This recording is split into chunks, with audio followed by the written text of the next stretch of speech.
اس دنیا میں آنے سے پہلے بھی ہم ایک زندگی گزار آئے ہیں اور بدقسمتی سے اس کا تصور بہت کم لوگوں کو حاصل ہے، اور عہد حاضر کے جو ریشنلسٹ قسم کے عقلیت زدہ میں کہتا ہوں انہیں، یا عقلیت گزیدہ، عقلیت سے ڈسے ہوئے لوگ، وہ ان چیزوں سے اباع کرتے، دور بھاگتے ہیں۔ ہماری پہلی تخلیق ہوئی تھی عالم ارواح میں، الارواح جنود مجندہ، لشکروں کے لشکر تھے۔ آدم سے لے کر آخری انسان جو دنیا میں پیدا ہوگا قیامت تک، سب کی ارواح عالم ارواح میں پیدا کر دی گئی۔ وہاں عہد لیا گیا، الست بربکم قالوا بلا، کیا میں تمہارا رب نہیں ہوں، مالک نہیں ہوں؟ ہم سب نے عہد کیا تھا، کیوں نہیں؟ شہید نا، ہم گواہ۔ یہ عہد الست، اور ظاہر بات ہے کہ عہد جو ہوتا ہے جب تک انسان کو اپنی ذات کا شعور نہ ہو، خود شعوری نہ ہو۔ آپ دنیا میں معاہدہ کرتے ہیں تو کہتے ہیں کہ بقائمی ہوش و حواس میں یہ عہد کر رہا ہوں، معاہدہ کر رہا ہوں، تو ظاہر بات ہے کہ اس وقت ہم تھے اور ہوش و حواس کے ساتھ تھے، خود شعوری کے ساتھ تھے، لیکن صرف ارواح تھی، جسد نہیں تھے۔ اور یہی ہے وہ مقام جس کے بارے میں حضور نے سے جب پوچھا گیا کہ متى وجبت لک النبوۃ یا رسول اللہ، اللہ کے رسول آپ کو نبوت کب ملی؟ تو آپ نے فرمایا والآدم بین الماء والطین، ابھی آدم کا حیولہ جو ہے ابھی گارا گوندھ ہی رہا تھا، پانی اور گارے کے درمیان ہی تھے آدم، کہ میں اس وقت بھی نبی تھا۔ عالم خلق کا ابھی آغاز نہیں ہوا، ابھی عالم ارواح میں بھی جو تمام ارواح ہیں وہ اپنی امتیازی شان کے ساتھ ہیں۔ روح محمدی صلی اللہ علیہ وسلم، جس سے اگر نور محمدی کہیں تو غلط نہیں ہے، اس لیے کہ ارواح کا جو مادہ تخلیق ہے وہ نور ہے، جیسے فرشتوں کا مادہ تخلیق نور ہے۔ مسلم شریف میں حضرت عائشہ صدیقہ رضی اللہ تعالی عنہ سے روایت موجود ہے، اللہ نے فرشتوں کو نور سے پیدا کیا۔ روح، فرشتے روح ہیں، ارواح ہیں، روح القدس، روح الامین، اور ارواح انسانیہ بھی روح ہے، یہ سب ان کا مادہ تخلیق نور ہے۔ اس وقت ہم پیدا کیے گئے، صرف ارواح کی شکل میں ہم سے عہد لیا گیا اور پھر سلا دیا گیا۔ یہ پہلی موت تھی جو ہم پر وارد ہوئی ہے اس دنیا میں آنے سے پہلے، اس لیے کہ سورہ مومن کی ایک آیت میں فرمایا گیا ہے کہ جہنم میں لوگ جو ہیں فریاد کریں گے، ربنا امتنا اثنتین واحییتنا اثنتین فاعترفنا بذنوبنا فہل الی خروج من سبیل، اے اللہ تو نے ہمیں 2 مرتبہ مارا، 2 مرتبہ زندہ کیا، تو اب 1 مرتبہ اور صحیح، کہ یہاں سے نکلنے کا بھی کوئی راستہ ہے کہ نہیں؟ اتنے مراحل سے تو ہمیں لے کر آیا ہے، ایک مرحلہ اور سی۔ تو یہ 2 موتیں کون سی ہیں؟ پہلی موت وہ تھی جب ارواح کو موت کی نیند سلا دیا گیا۔ پھر عالم خلق، جسے آج سائنٹسٹ کہتے ہیں، جس کا نقطۂ آغاز ہے بگ بینگ، عالم ارواح اس سے پہلے کی شے ہے، اس تک سائنس نہیں پہنچ سکتی، وہ سائنس سے ماوراء ہے، لیکن جہاں سے سائنس شروع ہوتی ہے وہ عالم خلق کا آغاز ہے، بگ بینگ سے۔ وہ پھر مختلف مراحل، تنزل کے مراحل بھی آئے، ارتقاء کا مرحلہ بھی آیا، تفصیل میں جانے کا موقع نہیں ہے۔ بہت سے تنزلات کے مراحل اور بہت سے ارتقاء کے مراحل طے کر کے آدم تیار ہوا ہے۔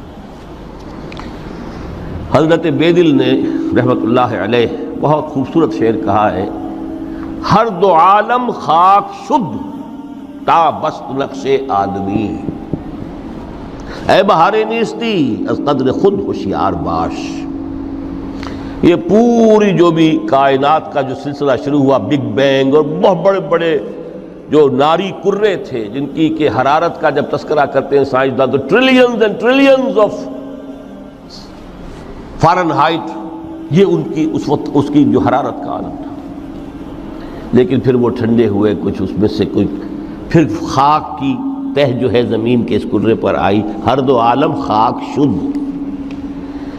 یہاں سے اب آدم کا حیولہ تیار ہوا، تا بست نقش آدمی، اس کے بعد ارتقائی مراحل ہیں، اور پھر آدم کی وہ روح جو کولڈ سٹوریج میں تھی جب وہ لا کر پھونکی گئی ہے، جسد آدم جو ہے وہ مسجود نہیں تھا، مسجود تو تب بنا ہے جبکہ اس میں روح آدم وہ لا کر پھونک دی گئی۔ فَإِذَا سَوَّيْتُهُ وَنَفَخْتُ فِيهِ مِن رُوحِي فَقَعُوا لَهُ سَاجِدِينَ۔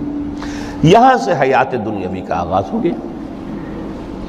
پھر وہ سلسلہ تناسل ہے، آدم اور حوا کی نسل میں سے ہر بچہ 4 ماہ کے بعد جب اس کا ایک حیولہ رحم مادر میں تیار ہو جاتا ہے، حدیث ہے متفق علیہ عبداللہ ابن مسعود سے رضی اللہ تعالی عنہ، اور جس کے اندر آغاز میں وہ کہتے ہیں کہ حضور نے ہمیں یہ بتایا وَهُوَ الصادق المصدوق، دیکھنا تم کہیں شک میں نہ پڑ جانا، محمد کون ہے؟ الصادق المصدوق، جو سچے ہیں، جن کی سچائی کی اللہ گواہی دیتا ہے، کہ رحم مادر میں 40 دن تم نطفے کی شکل میں ہوتے ہو، پھر 40 دن علقہ کی شکل میں ہوتے ہو، پھر 40 دن تو مضغہ کی شکل میں ہوتے ہو، پھر اللہ تعالیٰ فرشتے کو بھیجتا ہے جو اس میں روح پھونکتا ہے۔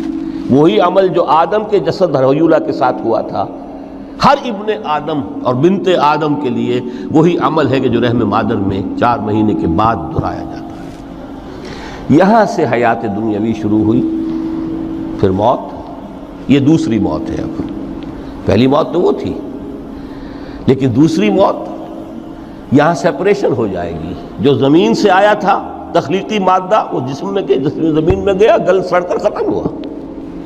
جو وہاں سے روح آئی تھی وہ اس زمینی وجود کا جو لب لباب ہے، جان، نفس، اس کو لے کر اپنے ساتھ، اور وہ جائے گی عالم بالا کو۔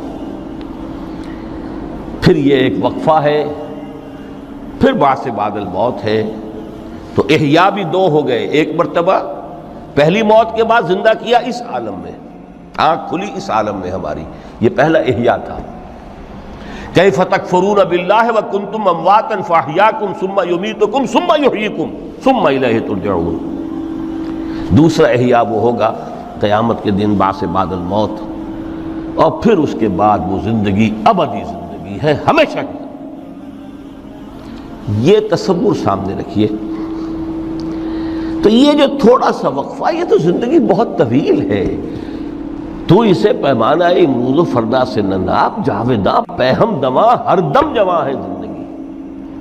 اس میں یہ وقفہ جو ہے، خلق الموت والحیات لیبلوکم ایکم احسن عملا، یہ اس جسد کے ساتھ اس روح کا اتصال، اور یہ 30 40 50 60 70 80 100 برس کی عمر، یہ ایک وقفہ ہے، یہ امتحانی وقفہ ہے، تمہیں جانچا جا رہا ہے، پرکھا جا رہا ہے۔ ایکم احسن عملا۔ اب اگر تو 2 چیزیں انسان پر واضح رہیں، اور نہ صرف واضح رہیں، مستحضر رہیں۔ واضح تو ہو جاتی ہے ایک چیز، پھر آدمی بھول جاتا ہے، تو کوئی فائدہ نہیں دیتا اس کے۔ مستحضر، ایک یہ کہ اصل زندگی آخرت کی زندگی ہے، طویل ہے۔ بل توثرون الحیات الدنیا والآخرۃ خیر وابقیٰ، کلا بل تحبون العاجلہ وتذرون الآخرہ، تم اس عاجلہ کو پسند کرتے ہو، اس دنیا کی زندگی کو تم ترجیح دیتے ہو، جبکہ آخرت ہے جو باقی رہنے والی ہے، ابدی۔ اگر تو یہ معلوم ہو، جیسا کہ سورہ عنکبوت کی آیت کے حوالے سے میں نے آپ کو آیت سنائی کہ وما هذه الحیات الدنیا الا لہو ولعب وان الدار الاخرۃ لہی الحیوان لو کانوا یعلمون، اصل زندگی جو ہے وہ آخرت کی زندگی ہے، کاش کہ انہیں معلوم ہوتا۔ ایک حقیقت تو یہ معلوم ہو اور مستحضر رہے کہ اصل زندگی آخرت کی زندگی ہے، اور دوسری حقیقت یہ کہ یہ دنیا کی زندگی ایک امتحانی وقفہ ہے۔ دین کی بات پھیلانا صدقہ جاریہ ہے، ثواب کی نیت سے ویڈیو کو شیئر ضرور کیجیے۔ جزاک اللہ۔